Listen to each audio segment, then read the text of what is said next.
Dito nga napahiya si dating Senate President Tito Soto sa pag-aakala niya na maaagaw niya muli ang Senate presidency sa bagong Senate President Alan Peter Cayetano. Abay nagyayabang pa na ang dalawa na nag-abstain ay lumipat na daw sa kanila. Pero ito ang malaking sampal ni Senate President Alan Peter Cayetano kay Tito Soto.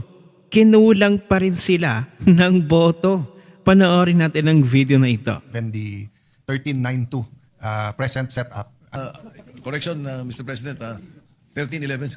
Yeah, we'll note and recognize not only your observations today, but the observation of Senator Pangilinan. And if we need to clarify later on, it'll be a good opportunity for us to look at the rules. Given the 1392 present setup. Kinorek pa ni unless we Soto. are overtaken by events.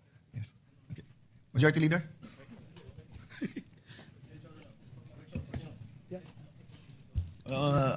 Correction, Mr. President, 1311. Yeah, well, it hasn't been corrected because Oo. Senator Abstain yung dalawa eh. Subiri and Senator JV said that they are independent, but same with Senator Pia and I, we started out independent, and then Senator Subiri asked us if for the purposes of we can join the majority. So it's their choice if they remain minority or they join the majority, or if you can get 2 more members, then you will be the new majority. Yung. Mr. President, may I? Of course, former Senate President. Last mo na to, Subiri. I would like to be associated with the minority bloc, Mr. President, if I may.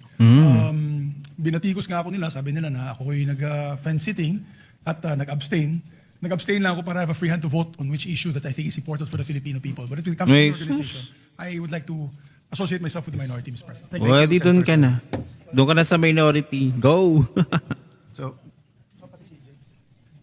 Senator Ejercito would also like to manifest. Yes, first of all, Mr. President, I'd like to thank Pa ito. Mr. President for the trust and honor that Ang kamakailan nakipag-meeting kayo doon. majority leader. But as I have mentioned to you personally, that as of this time, I would rather maintain my independence, and with what is happening all over, I think I'll be able to perform my task very well and my pet programs very well as an independent. But again, nonetheless, Mr. President, I would like to thank you for the trust and confidence.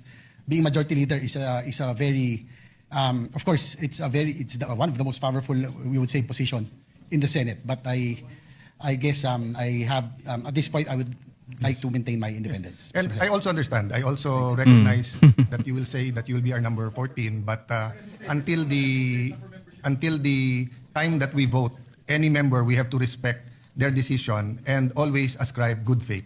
So we will continue to be good friends despite the political divisions dapat or lang. the nomenclature of who is Sports in the majority lang. or the minority. So for the purposes of today to the future, and unless a change is made, will you be an independent or will you be with the minority? Yes, for now, Mr. President, I'll be with the minority. Okay. But again, I'd like to thank you for Yes. that and for the respect, and we will all still be friends. No matter what. Thank you, Mr. Thank President. you, Senator Ejercito. So the Secretariat has that noted, and we can now compute the membership at a 13-11 proportion, so that we do not, we're not accused of any delay. 13-11. What's your pleasure Yes, Mr. about the President. articles of Yes, impeachment? Mr. President, just to put on record, as Senator JV made mention, his statement is for the purposes of proportional representation in the membership of committees. Also, Mr. President, Senator Lacson asked this representation to put also on record the membership of the Senate Committee on Rules or ex-officio members would have to be the new ex-officio members. So just to put Yes. that on record, Mr. President. That's a correct observation from Senator Lacson. So kahit ipagyabang pa ni Soto na dumagdag na yung dalawa dito sa minority mula sa 9 naging 11. Pero sino pa rin ang Senate President? Si Alan Peter Cayetano pa din. At ang hindi nga matibag ang majority, ang liderato ni Alan Peter Cayetano, abay lumabas naman ang balitang ito. Timing na timing ha? O ang sabi sa Manila Bulletin, the Office of the Ombudsman confirmed it has received the Department of Justice resolution recommending the filing of plunder, graft, and bribery charges versus Senator Jinggoy Estrada former DPWH officials, and others over alleged flood control projects anomalies. Talagang timing, ano? Hindi naman halata. Ano to, nagkataon lang ba? Talagang gagawin ng lahat, ano? Para lang mabuwag ang brave 13 senators. Pero hindi ko talaga magets bakit tinatakot yung mga senators with cases.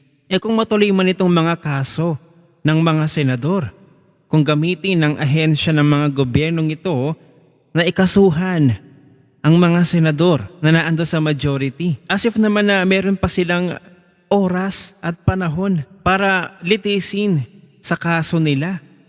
Napakatagal pa niyan. Kaya kung ako yung senador na tatakutin, na tinatakot ng gobyernong ito, abay bibilisan ko ng impeachment proceedings agad-agad. At boboto ako ng ma-acquit si VP Sara. Tapos, hello 2028 na agad-agad. Medyo natatangahan lang ako sa strategy nila.